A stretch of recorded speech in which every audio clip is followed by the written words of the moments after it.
Ketua Badan Reintegrasi Aceh atau BRA, Azhari, terus berupaya dan berusaha agar adanya ketersediaan lapangan kerja bagi para mantan kombatan Gerakan Aceh Merdeka atau GAM. Cage, panggilan akrab Ketua BRA saat ini sedang melakukan lobi terhadap beberapa badan usaha milik negara atau BUMN atau perusahaan swasta yang ada di Aceh agar dapat menyediakan lapangan pekerjaan kepada para mantan kombatan. Cage juga menjelaskan, lobi lapangan kerja juga dilakukan kepada anak-anak mantan kombatan yang kini sudah menyelesaikan pendidikan tetapi belum memiliki pekerjaan.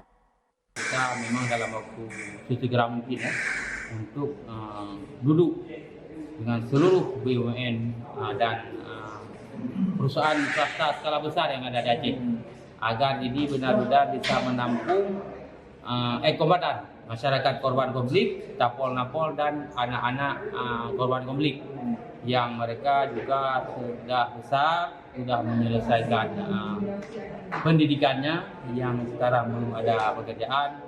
Mungkin dengan kita duduk memperhatikan MOU dan UPA serta solusi-solusi hal demikian bisa kita pecahkan secara bersama-sama. Cage berharap agar BUMN serta perusahaan swasta berskala besar di Aceh dapat menampung dan mempekerjakan para mantan kombatan sesuai kemampuan dan keahlian yang dimiliki. Dari Banda Aceh, Lala Nurmala melaporkan untuk Puja TV Aceh.